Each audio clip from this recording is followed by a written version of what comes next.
मैं सेव गज़ा मूवमेंट के जो ऑर्गेनाइज़र्स हैं उनका शुक्रिया अदा करता हूं और आप सब को मुबारकबाद देता हूं कि आप एक इतने अहम और मेरे ख्याल से बहुत ही सेक्रेड कॉज के लिए रमज़ान के महीने में यहाँ पे सड़क पर आप लोग खड़े हैं और आखिरी अशरा जो है वो शुरू हो चुका है।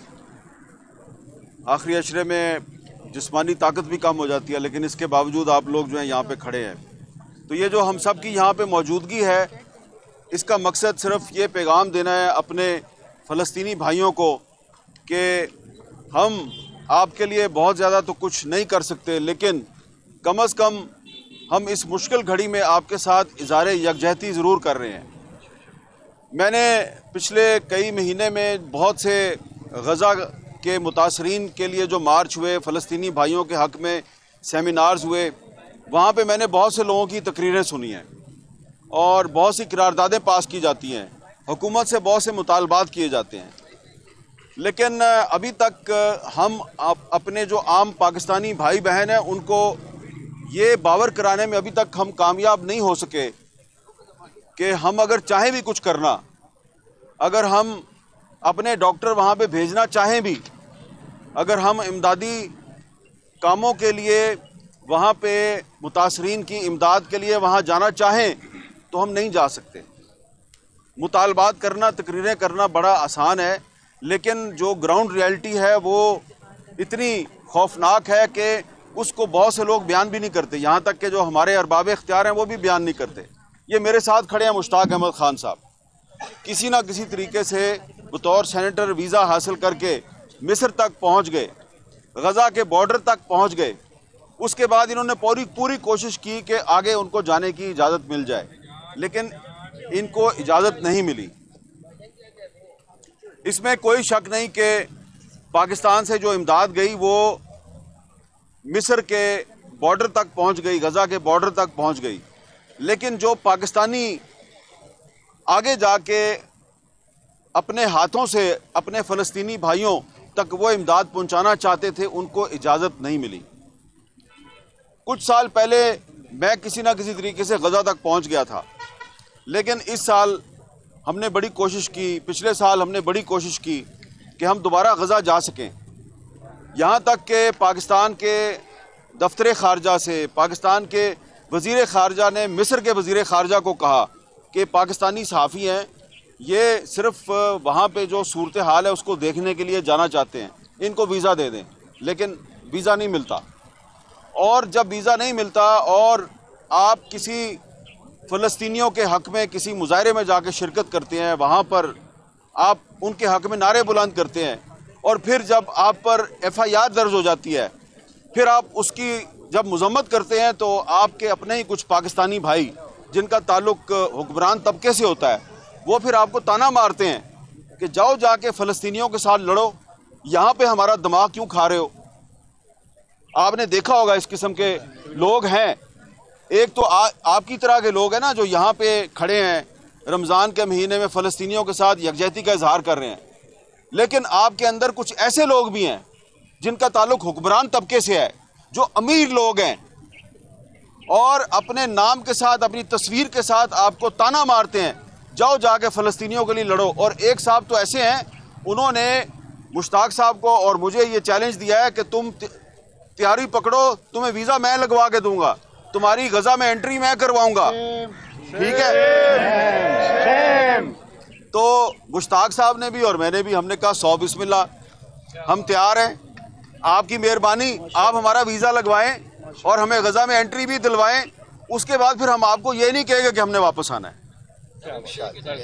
ठीक है। आप यहाँ पे जितने भी लोग खड़े हैं सब तैयार हैं, सब तैयार हैं, सब तैयार हैं, सब तैयार हैं। अच्छा, तो 4000 डॉक्टर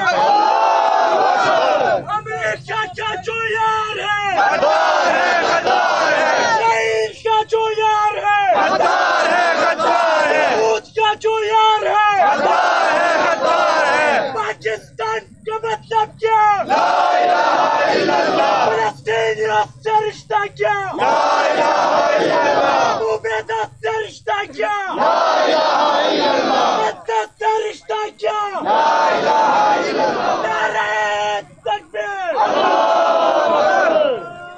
तो ये जो आपने नारे लगाए हैं अभी, ये नारे जो हैं ये सिर्फ इसराइलियों के दिल पे बोझ नहीं बनते, सिर्फ ये इसराइलियों के दिल में कांटा बन के नहीं चुभते।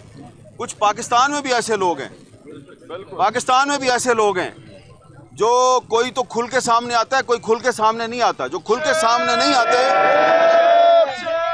जो खुल के सामने नहीं आते वो ज्यादा खतरनाक लोग हैं, वो मुनाफिकीन हैं, वो मुनाफिकीन हैं। यार है सिहोनियों के जो यार है। लेकिन एक मिनट भाईजान, नारे जरूर लगाएं, लेकिन ये अब बुरा ना मनाइएगा, मैं कुछ तलख बातें भी करता हूं। ये जब हमारी बहन और ये हमारा भाई जो है, और हम आप में से बहुत से लोग, आपने चंद दिन पहले इधर मुजाहरा किया, उसके बाद जब इन पर FIR दर्ज हो गई दफ़ा 144 की खिलाफवर्जी की, तो उसके बाद तो चाहिए था कि आज यहाँ पे बहुत बड़ी तादाद में हज़ारों का मजमा होता कि पाकिस्तान का दारुल हुकूमत जिसका नाम इस्लामाबाद है, इस्लाम के नाम पर आबाद किया है। इस्लाम कहता है कि तमाम कलमा गो मुसलमान आपस में भाई भाई हैं।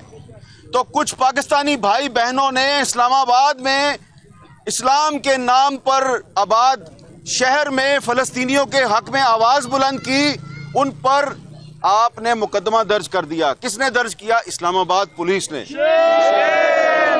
तो इसके बावजूद इस्लामाबाद के जो बासी हैं, रावलपिंडी के जो बासी हैं, कुछ तो यहाँ पर मौजूद हैं, लेकिन आप उतनी बड़ी तादाद में नहीं है भाई जितना होना चाहिए था। मैं भी अपने घर से अकेला ही आ गया, आप भी अपने घर से 1 या 2 आए, सारे तो आप भी नहीं ना आए। तो अपने दिल पे हाथ रख के हमें अपने भी गिरेबान में झांकना चाहिए। नारे लगाना बड़ा आसान है, लेकिन अपने घर वालों को इस कॉज के लिए घर से बाहर निकालना, ये असल काम है। आप कुछ ना करें, फ़लस्तीनियों को इमदाद ना भिजवाएं, वहाँ जाके जहाद ना करें, लेकिन कम अज़ कम उनके लिए घर से तो निकलें। अपने शहर में अपने घर से निकल के डी चौक तक तो आएँ। और क्यों नहीं आते कि कहीं मुकदमा दर्ज ना हो जाए, कहीं जनाब पुलिस लाठी चार्ज ना कर दे। तो हमारी बहुत सी बहनें, बहुत से बच्चे यहाँ पर मौजूद हैं, मर्द भी मौजूद हैं। मैंने सिर्फ ये कहना है कि ये बड़ा आसान है नारे लगाना, लगाएं, ज़रूर लगाएं, लेकिन जो आपकी सफ़ों में मुनाफिकीन घुसे हुए हैं, जो थोड़े नहीं बहुत बड़ी तादाद में हैं, जिनको फ़लस्तीन के हक़ में नारे अच्छे नहीं लगते, वो कहते हैं जी कि ये हमारा कॉज नहीं है। पाकिस्तान जो है वो बहुत सी मुसीबतों में, मसाइल में घिरा हुआ है, आपको फ़लस्तीन की पड़ी हुई है। तो उनको सिर्फ ये कहना है कि ये पाकिस्तान इस्लाम के नाम पे बना है। और तुमने थोड़े दिन पहले जो यौम पाकिस्तान मनाया 23 मार्च, जो 23 मार्च 1940 को जो करारदादें पास हुई थी, उसमें फ़लस्तीन की करारदाद भी मौजूद थी। तो वो जो फ़लस्तीन की करारदाद है जो 23 मार्च 1940 को मंजूर हुई, वो हमें पुकार के कहती है कि आज 2024 में फ़लस्तीनियों पे जुल्म हो रहा है, उनके लिए पाकिस्तानियों को आवाज़ उठानी है। उर्दन, मिस्र, तुर्की, कोई मुस्लिम मुल्क इसराइल के साथ दोस्ती करता है, करता रहे, सफारती ताल्लुकात कायम करता है, करता रहे, हमें उससे कोई गर्ज नहीं, इसलिए कि उनके पास 23 मार्च 1940 की करारदाद नहीं है, वो हमारे पास है। और इसलिए हम जो हैं अपने आप को उन अरब ममालिक से ज़्यादा जिम्मेदार समझते हैं, हम पर ज़्यादा जिम्मेदारी आयद होती है, क्योंकि कायद-ए-आज़म मोहम्मद अली जिन्ना ने जब पाकिस्तान की बुनियाद रखी तो साथ ही साथ उन्होंने फ़लस्तीनियों के हकूक़ के लिए भी आवाज़ बुलंद की। तो अगर आप पाकिस्तानी हैं तो आपको फ़लस्तीनियों के लिए खड़े होना है। अगर कोई अरब बादशाह आपके हुक्मरानों के कान में सरगोशी करता है कि तुम्हें $1 अरब दूंगा, $2 अरब दूंगा, फ़लस्तीन के हक में आवाज़ें बुलंद ना करो, PSL के मैचों में फ़लस्तीन का झंडा लहराना बंद कर दो, फ़लस्तीन के हक में जो जुलूस निकालने वाले लोग हैं इनके खिलाफ FIR दर्ज करो, करते रहे हमारे हुक्मरान FIR दर्ज। अगर हम कायद-ए-आज़म मोहम्मद अली जिन्ना के मानने वाले हैं तो हमें फ़लस्तीन के हक में आवाज़ बुलंद करनी है, और हम करते रहेंगे। आप जितने मर्जी मुकदमा दर्ज करें।